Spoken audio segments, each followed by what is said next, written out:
Bond fans are feasting, guys. Bond fans are feasting. Holy shit, we finally have the first trailer for the long-awaited, much-anticipated James Bond video game from IO Interactive, or I guess IO Interactive, First Light. Now, if you're clicking on this video and you're like, what the hell, dude? You talk about movies, you talk about television. Why are you talking about video games on this?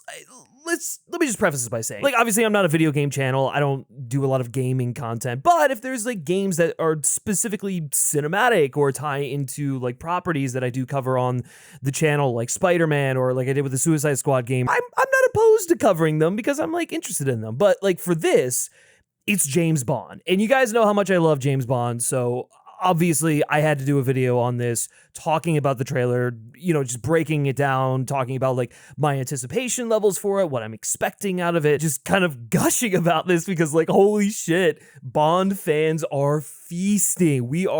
It's a great time to be a Bond fan. I think just kind of as an off the cuff sort of first impressions kind of take on this, I love it. It is everything that I think this series needed to do to win back a lot of people who maybe were feeling a bit unsure about the state of the franchise, and also maybe some of the people who did like the Daniel Craig films. I think Bond's sort of been in this weird limbo state where we've not really had a lot of headway on the future of the franchise, and people have various interpretations of where they think the franchise should go. But I've always kind of maintained that the franchise needed to do something exciting, explosive, something that harkened back to the elements that people really love about this series, while still maintaining the character-centric approach they adopted and, did to great effect in the Craig era. So what does that look like going forward? Well, I think First Light is this perfect synthesis of all of it. You have the insane blockbuster spectacle, like the globe-trotting nature. You've got like insane gunplay. You've got exotic locations, boats, car chases, just like stuff to get you really amped and excited.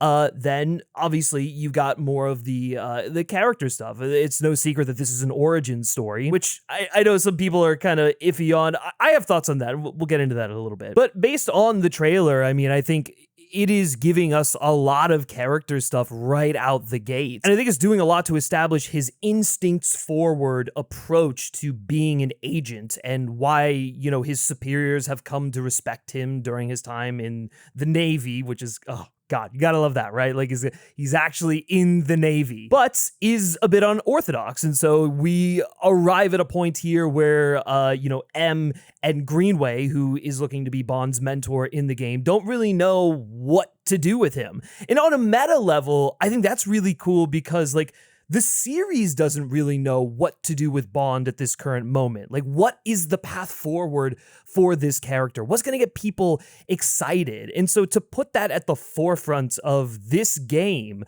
which is really going to be the first thing to kick off the next era of Bond, I think is a really smart idea. Like, obviously in the Craig films, we've touched on like, what is Bond's place in this modern world? I mean, right? Like, that's kind of the whole thesis of Skyfall. And I think in the case of First Light, taking that approach and tailoring it to just the way he acts, his behavior, and how it's a little bit unrefined and a little unorthodox, and obviously the violent nature of his persona. Like, what does that look like in the modern era? In an age where spies are kind of a thing of the past, and wars aren't really being fought on the ground the way that they have been in the Cold War and such.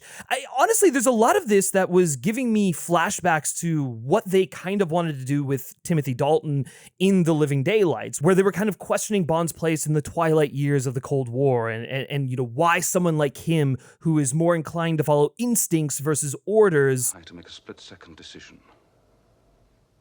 It was instinct. Is essential to making the world a better place, right? Like, you don't just have hitmen out there who are pulling triggers. Your orders were to kill that sniper. Stuff my orders. I only kill professionals. The girl didn't know one end of a rifle from the other. Go ahead, tell him what you want. If he fires me, I'll thank him for it. Whoever she was must have scared the living daylights out of her. it really felt like they were incorporating elements of the reboot Eon nearly did with the Living Daylights, with Bond essentially being, mentored by an older 00, which it looks like Greenway is going to be. I don't know if Greenway is actually a 00 agent or if he's just a mentor to help Bond in the field, but like, that's fucking cool, dude. Like, yes, take those older ideas from the films or the books that maybe they decided not to go with, but in a different reality could have made for a compelling Bond story. Like, take those and just run with them. That's a great starting point for any Bond adventure. This is a guy who's a bit more perceptive. He values life a little bit more. And I think what's really cool is you kind of get a sense of that right off the bat because of the fact that his parents cut their own rope to save him. He watched them fall, then found his way off that mountain. There's another piece of Fleming that was a part of You Only Live Twice, the novel, and wasn't actually worked into the cinematic Bond until GoldenEye. But your parents had the luxury of dying in a climbing accident. And they've kind of figured out ways to thread that along with the character. In Spectre, they kind of put their own spin on it. James here lost his parents when he was young, but did you know that it was my father who helped him through this difficult time? Franz Oberhauser died 20 years ago, James, in an avalanche alongside his father. And actually, in this game, they do something a little bit different, and they're having him deal with survivor's guilt as a result, right? Like, perhaps some of the reasons why he's lashing out is because he feels, a bit guilty for what happened, and so, like, he's gonna do whatever he feels is going to save lives versus, just wantonly going around and killing people, which I think is a cool place to start this character. And it starts him in a place that differentiates him from Daniel Craig in Casino Royale. Because, I mean, that's ultimately the big thing, right? It's like, we know that Casino Royale is the origin point for this character. But what if we started at a different place, right? What if we started, like, right as he was getting into the 00 program and was dealing with the entire introduction to the world of espionage, right? Like, in Casino Royale, like, he's pretty green, but he's been on a few missions. And so he's aware of the world that he is, a part of or operating within. Whereas, like, this guy, I mean, he's just kind of, I think they say it in the game, but he's like a bullet without a target. Let's give him one. And so they are trying to figure out how to direct this person in the most effective way possible, which I think is a really, really compelling place to start this character. And then teaming him up with a mentor and, having to have him kind of learn the rules of the world and, like, figure out which rules he can sort of abide by and which ones kind of go against the core moral ethos that he lives by. Like, that's all stuff that I think is going to make for some really compelling character drama. And it's one of the reasons why I actually don't really mind the fact that we're starting with a young Bond. A lot of this trailer is giving me Forever and a Day vibes. And for those of you who aren't aware of what that property is, that is one of the non-Ian Fleming books written by Anthony Horowitz, who I would argue is probably the second best author to write James Bond stories who isn't Ian Fleming. Forever and a Day is more or less like Bond Begins, where it is the prequel to Casino Royale, and it's like Bond's first mission as a 00 agent. And a lot of the stuff that happens in that book of him getting acclimated to the finer things in life, where he's someone who's a bit more rugged and unrefined, and he's learning the ropes, he's becoming attached to, the travel log aspect of it, the delicacies in life, and then kind of like understanding how to perceive the world around him a bit more. And I think the thing is like, in that book, like, he's pretty reckless, right? Like, he's not necessarily this bull in a china shop per se, but he is someone who's a bit too impulsive. I was impatient. Maybe I was arrogant. We get that in Casino Royale for sure, but in that book, it's like even less refined than what it is in Casino Royale, which is why I love that book so much, because you get a nice bit of insight into the psychology of who this guy is as a young man. And, like, obviously he's like young-ish in Casino Royale, but he is older than what we're getting in this game or what we get in Forever and a Day. And while we don't really get a whole lot of information from this trailer on, like, who the female characters are going to be in there, specifically the Bond women, or the villain or anything like that, there are a couple of shots where it's clear that he is working with an older woman, where he's engaging with someone who's a bit more experienced than him, who you have to imagine he's going to kind of grow to have an affinity for, and we'll see where that kind of goes. And that was something that was in the book of Forever and a Day. He works with this female agent, this older female agent. I think her name is like 16 or something like that. And he learns a lot of really harsh lessons. And I think because he's so emotionally vulnerable in that book, and it looks like in this game, it causes him to reconcile with a lot of his feelings and his actions towards women and such. And so I think like that's a really cool way to mold this character into the person that he will inevitably become in later adventures, or in the case of Forever and a Day, later Fleming novels. And I keep mentioning Fleming, but like, oh my God, like this trailer is insanely Fleming-esque. I mean, obviously the explosive like action and everything like that, the stuff that we expect to get from the guys who gave us the Hitman game series is there, it's present, and it looks exciting. And quick side, like I think that the stealth mechanics of those games are like super, super well done, and you see a little bit of that in this teaser right here. But one of the things that I actually read was that like it is going to give you the option of whether or not you want to like go in guns blazing, or if you want to take a little bit more of a stealthy approach. And for someone like me who likes that option, who likes to be given a choice as to how I want to approach a mission and doesn't really want to follow like a narrow path in terms of that, I think that that's going to be really exciting, and it will allow you to inhabit the headspace of Bond a bit more as he approaches, these certain situations. But that aside, I do think that this is a very Fleming accurate interpretation of Bond, at least from what I've seen so far. And it's not because that there's any source material to necessarily go off of, especially for a young Bond, but it is because like everything from the look of this character, the scar on the right cheek, to like those piercing blue eyes, to just like into the intensity, to like the cockiness and everything like that. You can see how all of those attributes, and specifically his physical appearance, would then mature into this guy, which is a drawing that is representative of how Fleming described James Bond as a character. And so there's stuff like his brashness, his hardened edge, his just like intensity in this trailer. It's a little bit of smugness in there. There's definitely like a harshness to that character in the Fleming novels, and you can imagine what that guy would feel like as a younger man. And so I fully see what IOI is doing here, where they're giving you an adventure where you're starting out as this young James Bond, and they understand where this character eventually goes. And so similar to what Anthony Horowitz did in Forever and a Day, they are finding that origin point, and then through the sequels we're going to get, I mean, I'm assuming we're going to get for this game, because like this looks fantastic and I'm sure it's going to sell very well.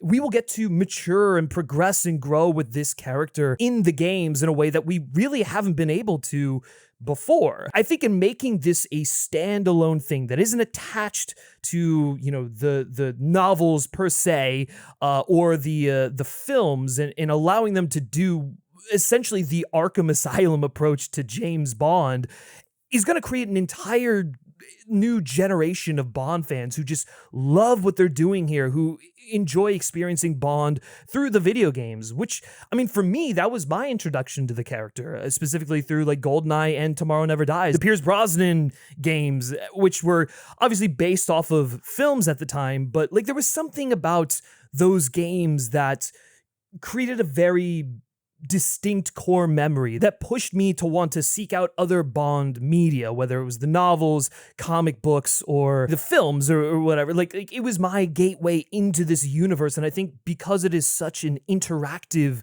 media, it allows us to really just connect with these characters and become passionate about it in a way that might not be as accessible to modern audiences today, right? Like, as sad as it is, a lot of kids aren't reading Fleming novels. A lot of kids aren't necessarily going out and seeking the older Bond movies. They should, but they're not. And so, like, this is a great way, this is a great on-ramp for people to really start engaging with this character and you know, charting a course for their own journey with James Bond. And hopefully that will then eventually lead them to watching the older films, going back and reading the Fleming stuff, because of how much of that is like ingrained in the character here. And I think it's so cool, man, that we're gonna get this new Bond adventure that is gonna shape an entire generation of Bond fans. A couple things I want to address, like in terms of like controversies. Like, I've seen a couple people online basically compare this to Mission Impossible and compare the look of James Bond and his attitude to Ethan Hunt. And I just kind of had to take a step back there and think about that for a second. And I understand it because like Mission Impossible is so fresh in the brain right now, given the release of Final Reckoning, which, by the way, I've got a video coming on that soon. It's just taken me a little bit of time because I have a lot to say about that film. And because Christopher McQuarrie is a massive James Bond fan, whether or not he wants to admit it or not, and so much of those movies, Rogue Nation through Final Reckoning, he's cribbing stuff from the James Bond series, which, like, I'm not complaining. Like, that's cool that you're like inspired by that. Christopher Nolan is inspired by stuff in the James Bond films, but just like, don't try to pass it off as your own. Like, obviously just say like, hey, I'm a fan of these films and they've inspired me. He kind of plays coy about that, and that always rubs me the wrong way. Anyway, so to say that this is like a Mission Impossible game is kind of ridiculous, especially because like the thing with Mission Impossible is that they're basically like heightened heist films, more or less. Like the team dynamic is so essential to those movies, and it dabbles in espionage for sure, but it's not to the same degree as Bond does. And this is very much an instance where Bond is like entering the world of espionage, and he's being sent on undercover missions and having to link up with other 00 agents in the field. 009, for instance, looks like they may or may not be an antagonistic figure. I mean, there's that line in the trailer about 009 is a master manipulator. Whatever the end game is, we won't see it coming. I think that's going to be a cool thing where like Bond is confronted with allies that perhaps have been in the field for so long and are a bit jaded to the system they work within, and so are you know, Breaking Bad and stuff. Like that's all cool stuff. I like that we're bringing more colleagues of Bond into the fold here without fully doing the team dynamic thing that I think people are expecting this to be, and which is why they're maybe saying it's like Mission Impossible or whatever. Anyways, the other thing that I think is a little bit weird is like people are saying he looks like Ethan Hunt. He looks like Tom Cruise, and Shoot him! Kill him! Get out! Kill him now! Again, I just have to do the comparison thing. It's like, here is, you know, young James Bond, and here is the Fleming illustration of James Bond. He looks like the Fleming Bond. I don't understand how people are getting Ethan Hunt. I mean, maybe just like his hairstyle, or because he's wearing a bit more casual clothing. Maybe he's giving off a bit of an American vibe there, and so that's why people are getting that. But like, I don't know. He just looks like a young guy who's, you know, intense. And I mean, I guess that's really Tom Cruise's only emotion when it comes to playing Ethan Hunt, is just like intensity. And so I don't know. I don't see it. I'm not going to like, you know, throw a hissy fit over people who do see it. I just think it's a little bit weird. So I don't know. Cool. I guess if you see Ethan Hunt, that makes you more excited for a James Bond game, you know, good for you. But that's just silly. That's just so fucking silly, man. Like, just whatever. Also, I guess Bond is voiced and presumably mocapped by the guy who plays young Dexter. I apologize for forgetting his name, but like, I think that's so cool because it's such an inspired bit of casting that I don't think anyone saw coming.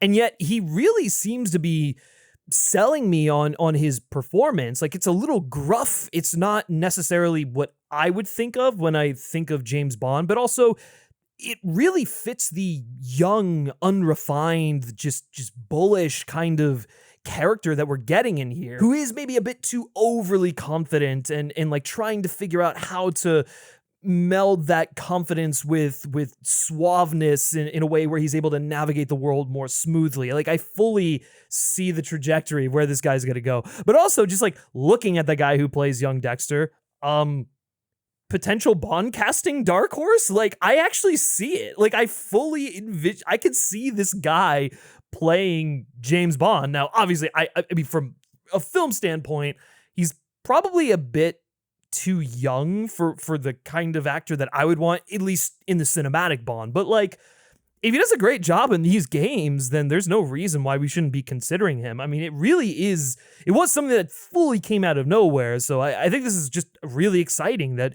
again, kind of like what they do with the films, we get a complete unknown, or at least someone who's like relatively unknown and underexposed, and he's going to be James Bond, and he looks like he's killing it. And he's Irish, so like, fuck yeah, keep up the Irish Bonds. I'm all for it. I mean, I don't know, like, what's not to love about this trailer, right? Like, it's stylish, it's sexy, it's modern, it's very character driven. I really do think that, like, this whole approach, like, everything that IOI is doing with this game is the blueprint for how you get people excited about a new cinematic James Bond, right? Like, this is how you win over a new generation of fans. You come out the gate with something exciting and exhilarating that harkens back to just like, you know, what the Bond films did so well, which was spectacle, but you give it that modern edge and a modern level of practicality. It feels very contemporary without feeling like, oh, you know, like checking boxes as for like stuff that younger people are into. It just feels so effortless and confident. And again, dealing with that dilemma of like Bond's place in a modern world, like that is, but at a younger stage, like that's all stuff that I think is really going to speak to people, younger people who are maybe a little bit interested in the Bond franchise. Also, we're getting like Moneypenny and Q, who got like a, I don't know, a cool little like hip tech uncle vibe to him, which I think is totally in line with what Q should be in these games, and maybe that'll inform his relationship with Bond. Also, the Q bike is fucking sick, right? Like, he's got the rear flamethrowers and everything. Nice little callback to Everything or Nothing for those of you who played that game. I mean, there's a lot of Easter eggs in this, right? Like, even like the people speculating who are like, oh, is that Agent 47 in the corner of that one shot where he's like fighting and doing like the training? Like, is that him? Probably isn't, but I think as just a cool little Easter egg and potentially like well, it could be Agent 47 from the Hitman games. Like, that's fun. The dude in the gold mask looks sick, whether or not he's the villain or a henchman. It's just very distinct looking, which is exactly what you want from like some sort of Bond antagonist. I mean, the fact that he's driving like, I think it's the 1969 DBS in there, like that's fucking amazing. I thought it was the Vantage at first, but my friend Paul from Heavy Spoilers pointed out that it was actually the DBS, and so I got to give him a little bit of credit on there. I think it's cool that they're pulling from something that isn't you know, the DB5 or like a modern Aston Martin or the Vantage. Like, they're pulling the DBS, and that's sick as hell. All in all though, guys, like as soon as this thing like kicked into high gear and the On Her Majesty's Secret Service theme was playing, which it just proves again that is the goated Bond theme. It just immediately directs you to a place where it's just like, this is fucking Bond at its most epic, most like profound, its most spectacular. I mean, you get the point. Like, it felt like James Bond, quintessential James Bond. And I was so giddy. Watching that. I think IOI have really knocked it out of the park here. I mean, granted, we haven't seen a lick of gameplay. If it's anything like the Hitman games, I think we'll be okay. But like, you know, we don't even know what the full story is, only just like the little glimpses here. But in terms of a teaser that is giving us vibes and a little bit of character just to kind of introduce us to this, like it's the whole fucking package. It's everything I could have hoped for when it was announced that IOI was going to be doing a James Bond video game. And I'm just happy, man. Like, during a period of uncertainty where it was like, okay, what Amazon MGM are now like, you know, the new stewards of James Bond, and I'm a little bit nervous. I'm a little bit skeptical of what that means for the future. And granted, this game was in development way before that announcement. With that kind of skepticism on the brain, but between this game, the possibility of Alfonso Cuarón directing a Bond movie, if you still believe those rumors, the bringing on of Amy Pascal and David Heyman, like it just, there's a level of confidence and I don't know, freshness to James Bond and its future that, you know, I don't think we've gotten in a very long time. And I don't say that to begrudge everything that's come before, because like that stuff is very sacred to me. But like this is this really does feel like ushering in a silver age, if you will, of James Bond. If the Eon era was the golden age, this is the silver age, and I think this is the perfect way to kick it off. Yeah, dude, I'm just fucking amped. I'm fucking amped. Let me know what you thought about the trailer down in the comment section below. Any of the Easter eggs and stuff you noticed. Like, I wasn't really like looking out for stuff. Like, it's cool to see the Omega watches in there, and you know, whatever, all the other stuff that is on display. I was just really wanting to experience it and you know, get little hints and glimpses at what the story's going to be, what they're going to kind of deal with in terms of a character perspective. And I got plenty of that, plenty to speculate. But yeah, let me know your thoughts and opinions down in the comment section below. Any Easter eggs you may have found. And yeah, it's a great day. It's a great day, guys. All right, I'll catch you later.